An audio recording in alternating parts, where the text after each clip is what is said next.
Welcome to Naresh academy. Union public service commission మరియు Andhra Pradesh public service commission group 1 and group 2 సంబంధించి October 9, 2023 తేదీ సంబంధించి practice question number 1.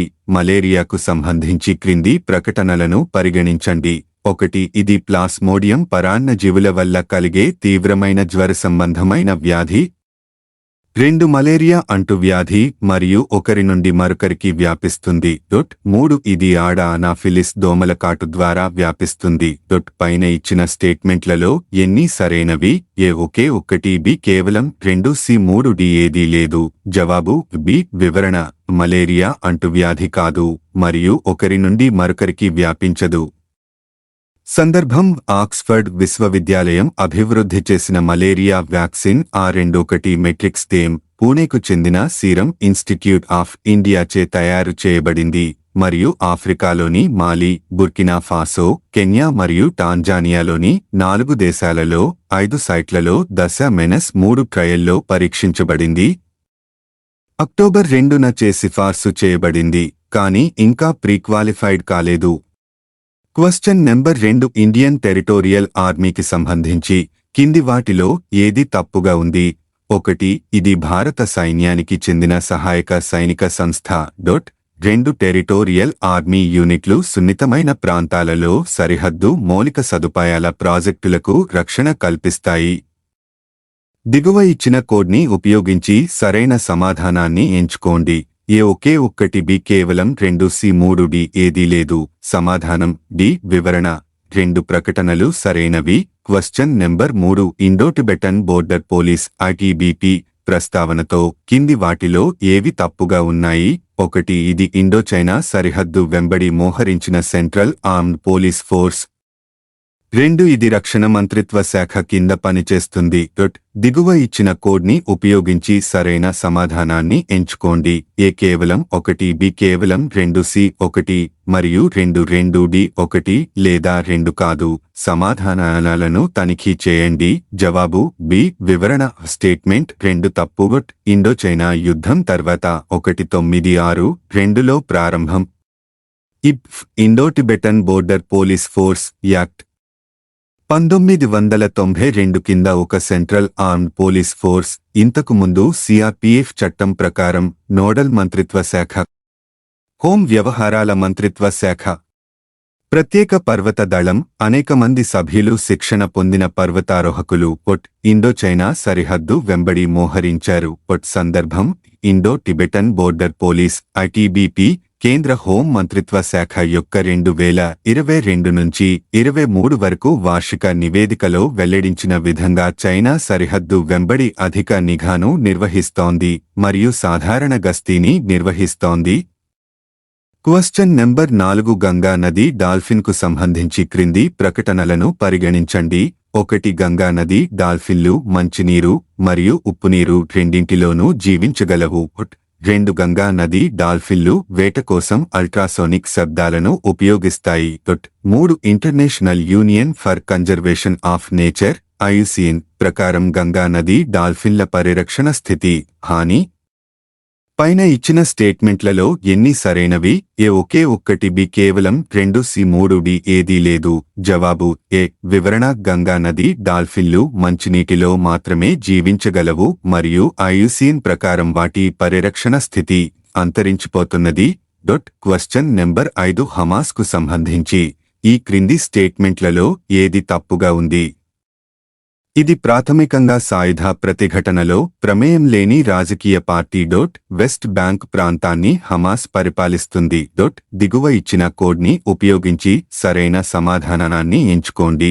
ఏ కేవలం 1, B కేవలం 2, సి 1 మరియు 2, డి 1 లేదా 2 కాదు. జవాబు సి. వివరణ: 2 ప్రకటనలు తప్పు. హమాస్ ఇజ్రాయెల్పై సాయుధ ప్రతిఘటనకు ప్రసిద్ధి చెందింది.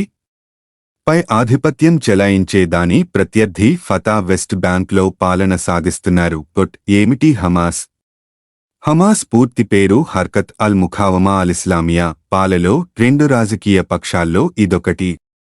1987లో వెస్ట్ బ్యాంక్ గాజా, తూర్పు జెరూసలేంలో ఇజ్రాయెల్ ఆక్రమణకు వ్యతిరేకంగా పాలస్తీనా ప్రాంతాల్లో ఇంతిపద, తిరుగుబాటు ఉద్యమం జరిగింది. ఆ సమయంలోనే హమాస్ ఏర్పాటైంది. షేక్ అహ్మద్ యాసిన్ దీన్ని నెలకొల్పారు. క్వశ్చన్ నెంబర్ 6 కృష్ణా నదిపై ఆనకట్ట నిర్మించాలని ఎవరు ప్రతిపాదించడంతో జనవరి 1855 తేదీన ఈస్ట్ ఇండియా కంపెనీ బోర్డు ఆమోదించింది? జవాబు సర్ ఆర్థర్ కాటన్. 1852లో ఈ ఆనకట్ట నిర్మాణాన్ని ప్రారంభించి 1855 నాటికి ₹1.75 కోట్లతో పూర్తి చేసింది. అప్పట్లో ఈ ఆనకట్ట ద్వారా 5.8 లక్షల ఎకరాలకు మాత్రమే సాగునీరు అందించేవారు. కృష్ణా నదికి 1952లో వచ్చిన భారీ వరదలకు ఆనకట్ట కొట్టుకుపోయింది.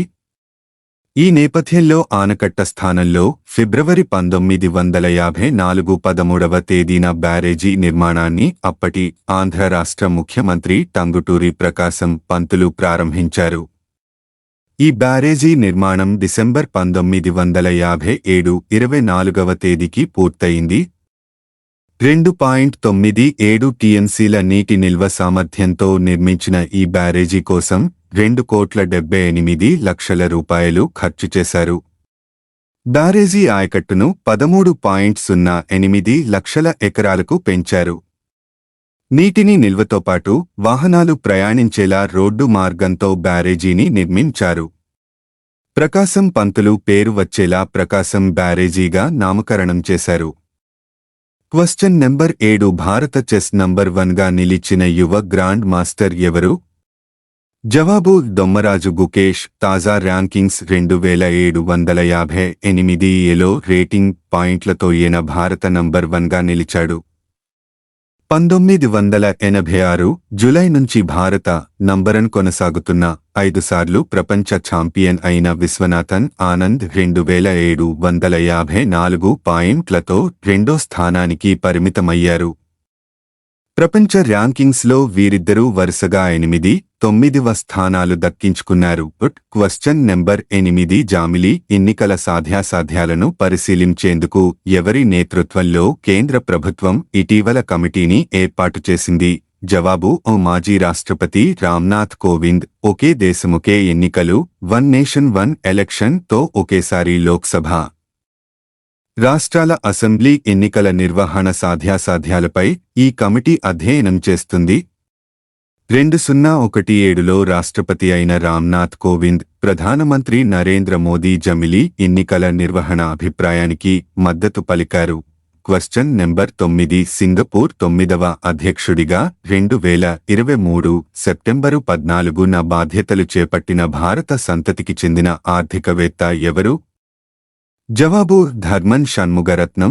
ఇటీవల ముగిసిన అధ్యక్ష ఎన్నికల్లో ప్రధాన పోటీదారులైన చైనా మూలాలున్న ఎంకోంగ్ సాంగ్ 15.7% ఓట్లు, తని కిన్ లియాన్ 13.88% ఓట్లు లను వెనక్కి నెట్టి ఏకంగా 70.4% ఓట్లు సాధించి ఈయన అధ్యక్షుడిగా ఘన విజయం సాధించారు. సింగపూర్ అధ్యక్ష భవనం ఇస్టానాలో ఆ దేశ ప్రధాన న్యాయమూర్తి, భారతీయ మూలాలున్న జడ్జి సుందరేశ్ మీనన్ ఈయనతో అధ్యక్షుడిగా ప్రమాణం చేయించారు. తమిళనాడు మూలాలున్న ఈయన తండ్రి K. Shanmugaratnam father of pathology in సింగపూర్గా పేరుగాంచారు. క్వశ్చన్ నెంబర్ 10 హంగ్జౌ చైనా లో 19 ఆసియా క్రీడల్లో 2023 భారత్ స్థానం ఎంత? జవాబు 28 స్వర్ణాలు, 38 రజతాలు, 41 కాంస్యాలు కలిపి 107 పతకాల పట్టికలో 4వ స్థానంలో నిలిచింది. ప్లీజ్ లైక్, షేర్, కామెంట్ చేయండి మరియు subscribe my YouTube channel @Naresh academy 5509. Thank you one and all.